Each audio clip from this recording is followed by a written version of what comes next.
Realme അടുത്തിടെ 9 സീരീസിൽ നിരവധി സ്മാർട്ട് ഫോണുകൾ പുറത്തിറക്കി. Realme 9 pro, Realme 9 pro plus, Realme 9i, Realme 9 SE, Realme 9 5G. അതിനൊക്കെ ശേഷം ഇപ്പോൾ അതേ പേരിൽ റിയൽമി 9 എന്ന പേരിൽ തന്നെ മറ്റൊരു സ്മാർട്ട് ഫോൺ കൂടി പുറത്തിറക്കിയിരിക്കുന്നു. ഈ ഒരു സ്മാർട്ട് ഫോണിൻ്റെ വിശേഷങ്ങളാണ് നമ്മൾ ഈ വീഡിയോയുടെ പരിശോധിക്കുന്നത്.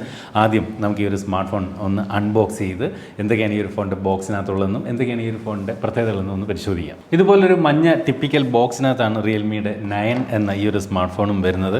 ഇപ്പോൾ നിങ്ങൾക്ക് തോന്നുന്നുണ്ടോ ഒരേ പേരിൽ രണ്ട് സ്മാർട്ട് ഫോൺ, നേരത്തെ റിയൽമി 9 എന്ന് പറയുന്ന പേരിൽ ഒരു സ്മാർട്ട് ഫോൺ പുറത്തിറക്കിയല്ലോ എന്ന്. വ്യത്യാസം എന്താണെന്ന് ഞാൻ പറയാം. ഇവിടെ 9 എന്ന് വലുതായിട്ട് എഴുതിയിട്ടുണ്ട്, താഴെ റിയൽമി എന്ന് എഴുതിയിരിക്കുന്നു. മോസ്റ്റ് ട്രസ്റ്റഡ് ടെക്നോളജി ബ്രാൻഡ് എന്ന് ഇവിടെ എഴുതിയിട്ടുണ്ട്. ബാക്കിലേക്ക് വരുമ്പോൾ ഇതിൻ്റെ പ്രധാനപ്പെട്ട സ്പെസിഫിക്കേഷൻ ഡീറ്റെയിൽസ് കൊടുത്തിട്ടുണ്ട്. നമ്മൾ ഇന്ന് ഇവിടെ പരിശോധിക്കുന്ന ഈ ഒരു ഫോണിൻ്റെ കളർ എന്ന് പറയുന്നത് സൺബേസ്റ്റ് ഗോൾഡ് എന്ന് പറയുന്ന കളറാണ്. ഇതാണ് ഇതിനകത്ത് ഏറ്റവും ടോപ്പ് കളർ. അതുപോലെ നമ്മളിവിടെ പരിശോധിക്കുന്ന ഫോണിൻ്റെ റാം വന്നിട്ട് 6GB, റോം വന്നിട്ട് 128GB. ഇതിൻ്റെ സാർ വാല്യൂ അറിയേണ്ടവർക്ക് അതുകൂടി കൊടുത്തിട്ടുണ്ട്. 1.162 ഹെഡിനും 0.593 ബോഡിക്കുമാണെന്ന് പറയുന്നുണ്ട്. അപ്പോൾ എന്തായാലും നമുക്ക് ഫോൺ അൺബോക്സ് ചെയ്യാം. എനിക്ക് തോന്നുന്നു ഏറ്റവും കൂടുതൽ സ്മാർട്ട് ഫോണുകൾ പുറത്തിറക്കുന്ന ഒരു ബ്രാൻഡ്, ഒരു വർഷം ഏറ്റവും കൂടുതൽ ഫോൺ പുറത്തിറക്കുന്നത് അത് റിയൽമി തന്നെയാണെന്ന് തോന്നുന്നു. അതുകൊണ്ടുള്ളൊരു ഗുണമുണ്ട്, ദോഷമുണ്ട്. ഗുണമെന്ന് പറയുന്നത് ആളുകൾക്ക് അവരുടെ അനുയോജ്യമായ രീതിയിൽ ഇഷ്ടമുള്ള ഫോണുകൾ സെലക്ട് ചെയ്യാനുള്ള ഓപ്ഷൻ റിയൽമി ബ്രാൻഡ് നൽകുന്നുണ്ട്. ദോഷമെന്ന് പറയുന്നത് ഇത്രയധികം മോഡൽ ഫോണുകൾ പുറത്തിറക്കുമ്പോൾ കൺസ്യൂമേഴ്സ് ടോട്ടലി കൺഫ്യൂസ്ഡ് ആകും. അപ്പോൾ ഇതിനകത്ത് ഒരു ടിപ്പിക്കൽ മഞ്ഞ പേപ്പർ ബോക്സ്, അതിനകത്ത് ഇതുപോലെ സിം ഇജക്ടർ പിൻ, അതുപോലെ ഇതിൻ്റെ ഒരു user manual, warranty card information, ഇതിൻ്റെ ഒരു ബാക്ക് കേസ്, ഒരു ഗ്രേ ടോണുള്ള ബാക്ക് കേസാണ്, അല്ലെങ്കിൽ ഒരു ബ്ലാക്ക് ടോണാണ് ഇതിന്. ഒരു പ്യുവർ ട്രാൻസ്പാരൻ്റ് ആയിട്ടുള്ള ഇച്ചിരി ഒരു ഗ്രേ ടോണാണ് നൽകിയിരിക്കുന്നത്. അത് ചിലപ്പോൾ ഒരു പക്ഷേ ഫോണിന് വേറൊരു ലുക്ക് നൽകുമെന്ന് തോന്നുന്നു. ഇത് ഇവിടെ ആയിട്ട് നമ്മുടെ സ്മാർട്ട് ഫോൺ ഇരിക്കുന്നു. അപ്പോൾ നമുക്ക് ഫോണിലേക്ക് വരാം. അതിനു മുമ്പ് വേറെ ബോക്സിനകത്ത് എന്തൊക്കെയുണ്ടെന്ന് നോക്കാം. 33 വാട്ടിൻ്റെ ഒരു ഫാസ്റ്റ് ചാർജറാണ് ഈ ഒരു സ്മാർട്ട് ഫോണിൻ്റെ ബോക്സിനൊപ്പം നൽകിയിരിക്കുന്നത്. അത് ചാർജ് ചെയ്യാനായിട്ട് USB Type-C ചാർജിങ് കേബിൾ തന്നെ കൊടുത്തിരിക്കുന്നു. ഓക്കെ, അപ്പോൾ കഴിഞ്ഞ ദിവസം നമ്മൾ റിയൽമിയുടെ മറ്റൊരു കിഡിലൻ ഫ്ലാഗ്ഷിപ്പ് ലെവൽ സ്മാർട്ട് ഫോൺ പുറത്തിറക്കിയിരുന്നു. റിയൽമി GT2 Pro എന്ന പേര്. ഇത് ഈ ഇരിക്കുന്നതാണ്. അപ്പോൾ ഇതിൻ്റെ വീഡിയോ നമ്മൾ ചെയ്തതാണ്. അത് കണ്ടിട്ടില്ലെങ്കിൽ അത് ആദ്യം കാണണം. കിഡിലൻ ഒരു സ്മാർട്ട് ഫോൺ തന്നെയാണ് റിയൽമി GT2 Pro. എനിവേ നമുക്ക് റിയൽമി 9ലേക്ക് വരാം. ഇതേ ഇരിക്കുന്നു റിയൽമി 9. അടിപൊളി ബാക്ക് ഡിസൈൻ, പൊളിയാണ്. ഒരു ഗോൾഡൻ കളർ, ഈ സൺബേസ്റ്റ് എന്ന് പറയുന്ന ഈ ഒരു കളർ, സൺലൈറ്റൊക്കെ ഈവനിങ് ടൈമിൽ കാണുന്ന കണക്കുള്ള ഒരു ഗോൾഡൻ കളർ. വളരെ ലൈറ്റ് വെയിറ്റ് ആണ് സ്മാർട്ട് ഫോൺ, വളരെ ലൈറ്റ് വെയിറ്റ്. കൃത്യമായിട്ട് പറഞ്ഞാൽ വെറും 178 ഗ്രാം ഭാരം മാത്രം. അതുപോലെ അതിൻ്റെ തിക്നെസ്സും വളരെ കുറവാണ്. 7.99 മില്ലിമീറ്റർ, 8 മില്ലിമീറ്ററിൽ താഴെയാണ്. വളരെ ഹാൻഡിയാണ്. അതുകൊണ്ട് തന്നെ വെയിറ്റ് വളരെ കുറവ്, ഹാൻഡിൽ ചെയ്യാൻ വളരെ ഈസി. ഇതിൻ്റെ ഈ ക്യാമറ മൊഡ്യൂൾ അടുത്തിടെയായിട്ട് റിയൽമി കൊണ്ടുവരുന്ന മിക്ക സ്മാർട്ട് ഫോണുകളിലും വരുന്ന ക്യാമറ മൊഡ്യൂൾ ഐഡൻറ്റിക്കലാണ്. നോക്കി, ഈ സ്മാർട്ട് ഫോണിൻ്റെ എല്ലാം ഇപ്പോൾ GT2 Proയുടെ ആയാലും ആ ക്യാമറ മൊഡ്യൂൾ സെയിമാണ്. റിയൽമി അടുത്തിടെ ഒരു വില കുറഞ്ഞ സീരീസിലൊരു സ്മാർട്ട് ഫോൺ പുറത്തിറങ്ങി, അതിനകത്ത് പോലും ഈ സെയിം ക്യാമറ മൊഡ്യൂളാണ്. അപ്പോൾ റിയൽമിയുടെ ഫോണുകളെല്ലാം കണ്ടാൽ ഏകദേശം ഐഡൻറ്റിക്കലാണ്. ഈ ബാക്കിൻ്റെ ടെക്സ്ചറിലൊക്കെ മാത്രമാണ് കുറച്ച് വ്യത്യാസങ്ങൾ വരുന്നത്. ഇത് പ്ലാസ്റ്റിക് ബാക്കാണ്, പക്ഷേ അതിനകത്ത് ഇങ്ങനെ ഒരു ലൈറ്റിൻ്റെ ഗ്ലോ നമുക്ക് കാണാൻ സാധിക്കുന്നുണ്ട് ബാക്ക് സൈഡിൽ. ഇവിടെ ഇതുപോലെ റിയൽമി എന്ന് എഴുതിയിട്ടുണ്ട്. 3 ക്യാമറകളാണ് സ്മാർട്ട് ഫോണിൽ നൽകിയിരിക്കുന്നത്. ഇവിടെ ഒരു LED ഫ്ലാഷ് ലൈറ്റും കൊടുത്തിട്ടുണ്ട്. വശങ്ങളിലേക്ക് നോക്കിക്കഴിഞ്ഞാൽ വല സൈഡിൽ പവർ ബട്ടൺ കാണാം. താഴേക്ക് വരുമ്പോൾ സ്പീക്കർ ഗ്രില്ല്, അതുപോലെ USB Type-C charging port, 3.5mm audio Jack കൊടുത്തിട്ടുണ്ട്. ഹെഡ്സെറ്റ് കണക്ട് ചെയ്യാം. ഇവിടെ സൈഡിൽ വോളിയം റോക്കേഴ്സും സിം ട്രേയും, മുകളിൽ സെക്കൻഡറി നോയ്സ് ക്യാൻസലേഷൻ മൈക്കും കൊടുത്തിട്ടുണ്ട്. അപ്പോൾ നമുക്കിനി ഇതിൻ്റെ ഒരു സിം ട്രേ ഏത് ടൈപ്പാണ് നോക്കാം. എൻ്റെ ഒരു ഊഹം ശരിയാണെങ്കിൽ ട്രിപ്പിൾ കാർഡ് സ്ലോട്ട് തന്നെ ആയിരിക്കും ഈ ഒരു സ്മാർട്ട് ഫോണിൽ നൽകുക. യെസ്, ട്രിപ്പിൾ കാർഡ് സ്ലോട്ട് തന്നെയാണ്. അതുകൊണ്ട് ഒരേ സമയം 2 നാനോ സിം കാർഡുകളും ഒരു മെമ്മറി കാർഡ് നമുക്ക് ഒരുമിച്ച് ഈ ഒരു സ്മാർട്ട് ഫോണിനകത്ത് ഉപയോഗിക്കാം. ഇനി നമുക്ക് ഇതുവരെ പുറത്തുള്ള കാര്യങ്ങൾ കണ്ടു കഴിഞ്ഞു. ഇനി നമുക്ക് അകത്തുള്ള കാര്യങ്ങളൊന്ന് നോക്കാം. അതിനായിട്ട് ഫോണൊന്ന് ഓൺ ചെയ്യാം. ഓൺ ചെയ്യുമ്പോൾ ഇതുപോലെ റിയൽമി എന്നും പവേർഡ് ബൈ ആൻഡ്രോയിഡ് എന്നും എഴുതി കാണിക്കുന്നു. നമ്മൾ ദിവസവും ഓരോ സ്മാർട്ട് ഫോണുകൾ എന്ന രീതിയിലൊക്കെ നിരവധി സ്മാർട്ട് ഫോണുകൾ അൺബോക്സ് ചെയ്യുന്നത് കൊണ്ടായിരിക്കണം പല സ്മാർട്ട് ഫോണുകളും കയ്യിലോട്ട് അങ്ങോട്ട് കിട്ടുമ്പോൾ തന്നെ അതിൻ്റെ ഒരു ഇനിഷ്യൽ ഇംപ്രഷൻ നമുക്ക് പെട്ടെന്ന് പറയാൻ സാധിക്കും. എന്ന് പറഞ്ഞതുപോലെ ഈ ഒരു സ്മാർട്ട് ഫോൺ ഒറ്റയടിക്ക് നോക്കുമ്പോൾ ഇതിനകത്തൊരു ഹൈലൈറ്റ് ആയിട്ട് തോന്നുന്നത് മനോഹരമായിട്ടുള്ള ഒരു ഡിസ്പ്ലേ തന്നെയാണ്.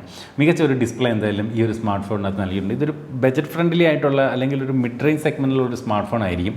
ആ ഒരു സെഗ്മെൻറ്റിൽ നമുക്ക് അമോ LED ഡിസ്പ്ലേ നൽകുന്നു എന്നുള്ളതാണ് ഏറ്റവും വലിയ ഒരു കാര്യം. ഈ ഒരു അമോ LED ഡിസ്പ്ലേ എന്നുള്ളത് കൂടാതെ ഇതിന് മാക്സിമം ഹയർ റിഫ്രഷ് റേറ്റ് ആയിട്ട് 90 ഹെഡ്സിൻ്റെ റിഫ്രഷ് റേറ്റാണ് ഈ ഒരു സ്മാർട്ട് ഫോണിനകത്ത് നൽകിയിരിക്കുന്നത്. അതുകൊണ്ട് തന്നെ അപ്പോൾ അമോ LED വിത്ത് 90 ഹെഡ്സ്, അതുകൊണ്ട് തന്നെ ഒരു സ്മൂത്താണ് ഈ ഒരു ഫോണിൻ്റെ ഡിസ്പ്ലേ എന്ന് പറയാതിരിക്കാൻ വയ്യ. മാത്രമല്ല ഈ ഒരു ഫോണിനകത്ത് 360 ഹെഡ്സിൻ്റെ ടച്ച് സാമ്പിളിംഗ് റേറ്റ് കൊടുത്തിട്ടുണ്ട്. അപ്പോൾ നമുക്ക് ഗെയിമൊക്കെ കളിക്കുമ്പോൾ നല്ല രീതിയിലുള്ള ഒരു റെസ്പോൺസ് നമുക്ക് വിരലിലൂടെ പോലും തിരിച്ചറിയാൻ സാധിക്കുന്ന തരത്തിലുള്ള ഒരു റിഫ്രഷ് റേറ്റാണ് ഈ ഒരു 360 ഹെഡ്സിൻ്റെ ടച്ച് സാമ്പിളിംഗ് എന്ന് പറയുന്നത്. കൂടാതെ ഇതിൻ്റെ ഒരു ബ്രൈറ്റ്നസ് ലെവൽ പറഞ്ഞാൽ മാക്സിമം ബ്രൈറ്റ്നസ് 1000 നിറ്റ്സ് ആണ്.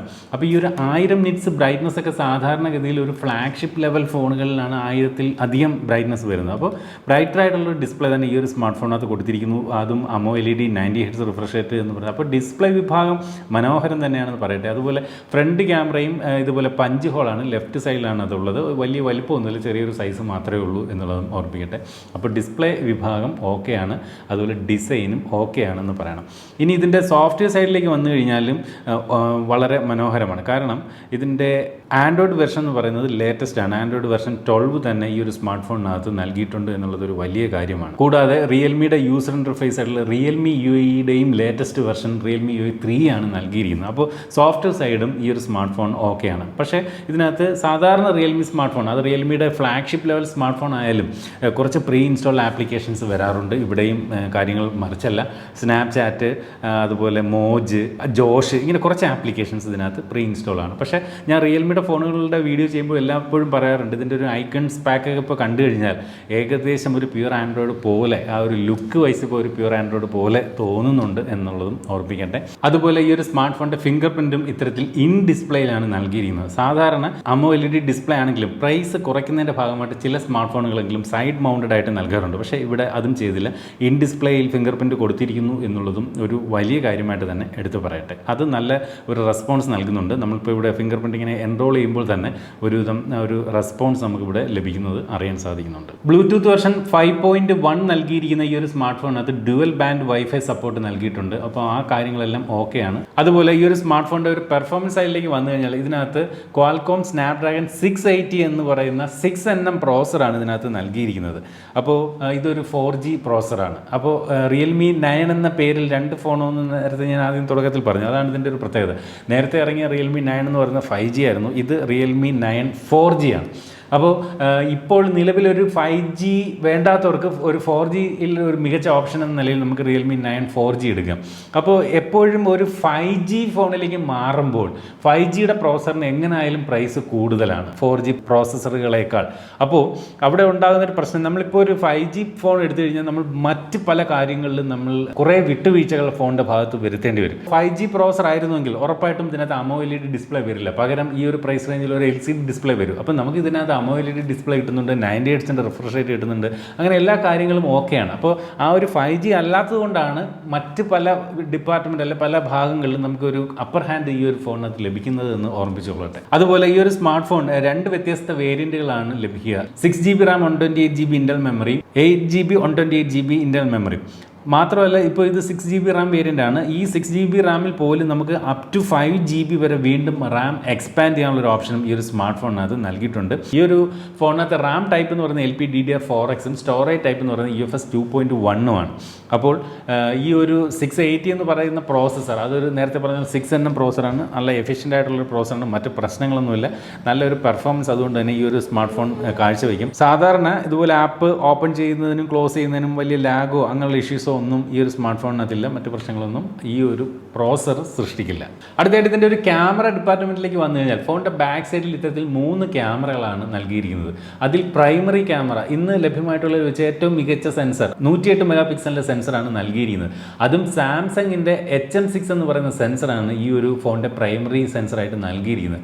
രണ്ടാമത്തെ ക്യാമറയായിട്ട് 8 മെഗാ പിക്സലിൻ്റെ ഒരു അൾട്രാ വൈഡ് ആംഗിൾ ക്യാമറ ആണ് നൽകിയിരിക്കുന്നത്. അത് ഉപയോഗിച്ചുകൊണ്ട് നമുക്ക് 119 ഡിഗ്രി വരെ വൈഡായിട്ടുള്ള ഫോട്ടോകളും വീഡിയോകളും വീഡിയോകളും ഷൂട്ട് ചെയ്യാൻ സാധിക്കും. മൂന്നാമത്തെ ക്യാമറയായിട്ട് 4 സെൻറ്റിമീറ്റർ ദൂരം വരെ ഒരു ഒബ്ജക്റ്റുമായിട്ട് 4 സെൻറ്റിമീറ്റർ ദൂരം വരെ നമുക്ക് ഫോൺ പിടിച്ചുകൊണ്ട് അടുത്തെത്തിച്ച് മാക്രോ ഫോട്ടോകൾ എടുക്കാൻ വേണ്ടിയിട്ട് ഒരു 2 മെഗാ പിക്സലിൻ്റെ മാക്രോ സെൻസറാണ് കൊടുത്തിരിക്കുന്നത്. അപ്പോൾ 2 മെഗാ പിക്സലിൻ്റെ മാക്രോ സെൻസർ ഓക്കെ എന്നേ പറയാനുള്ളൂ. പക്ഷേ ഈ പറഞ്ഞ വൈഡ് ആംഗിളും 108 മെഗാ പിക്സലിൻ്റെ പ്രൈമറി ക്യാമറയും മികച്ച ഒരു പെർഫോമൻസ് ഈ ഒരു സ്മാർട്ട് ഫോണിനകത്ത് കാഴ്ചവെക്കും.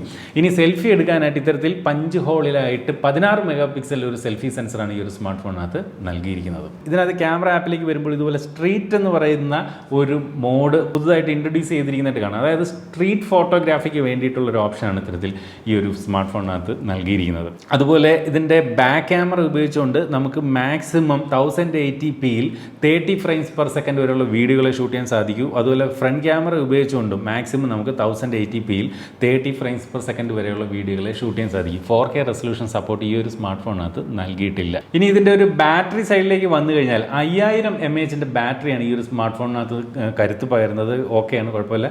അത് ചാർജ് ചെയ്യാനായിട്ട് 33 വാട്ടിൻ്റെ ഫാസ്റ്റ് ചാർജറും നൽകിയിട്ടുണ്ട്. അപ്പോൾ അതെല്ലാം ഓക്കെയാണ്. അതിനകത്തൊന്നും ആർക്കും യാതൊരു തർക്കവും വരാൻ ഇടയില്ല. അതെല്ലാം പെർഫെക്റ്റ് ആണ്. അപ്പോൾ ഈ നേരത്തെ പുറത്തിറക്കിയ റിയൽമി 9 സീരീസിലെ മറ്റ് ഫോണുകളുടെ പ്രൈസിങ് ഒന്ന് പറയാം. അപ്പോൾ നേരത്തെ റിയൽമി 9 5Gയുടെ പ്രൈസിങ് എന്ന് പറയുന്നത് 14,999 ആയിരുന്നു.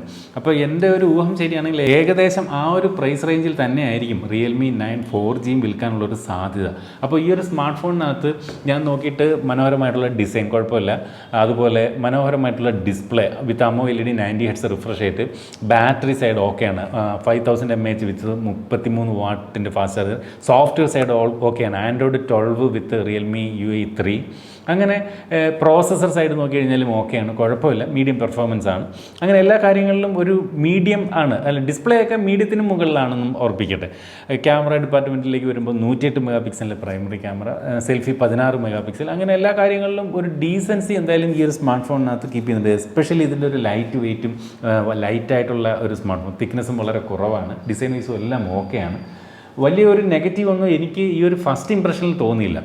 ട്രിപ്പിൾ കാർഡ് സ്ലോട്ടുണ്ട് ഇല്ലേ, ഇതുപോലെ നമുക്ക് എന്താ പറയുന്നത് 3.5mm ഓഡിയോ ജാക്ക് കൊടുത്തിട്ടുണ്ട്. ഇതൊക്കെയാണ് ഒരു സാധാരണ യൂസറിന് വേണ്ടുന്ന മിനിമം റിക്വയർമെൻറ്റ്. അതെല്ലാം ഈ ഒരു ഫോണിനകത്തുണ്ട്. പിന്നെ ഒരു കുറവേ ഞാൻ കാണുന്നുള്ളൂ, ഈ പറഞ്ഞ കണക്ക് 5G അല്ല. അപ്പോൾ നിലവിലൊരു 5G സ്മാർട്ട് ഫോൺ വേണ്ടുന്നവർക്ക് ഒരിക്കലും സ്യൂട്ടല്ലല്ലോ ഈ ഒരു സ്മാർട്ട് ഫോൺ. 4G വാങ്ങേണ്ടവർക്ക് ഓക്കെ ആണ് എന്നുള്ളതുമാണ്. അപ്പോൾ റിയൽമിയുടെ ഭാഗത്തു നിന്ന് ഒരു ഓപ്ഷൻ കൂടി നമുക്ക് തരികയാണ്. ഇപ്പോൾ നിലവിൽ 4G മതി നിങ്ങൾക്ക്. അപ്പോൾ അങ്ങനെ ഒരു രീതിയിൽ നമുക്ക് ഈ ഒരു സ്മാർട്ട് ഫോൺ പർച്ചേസ് ചെയ്യാം.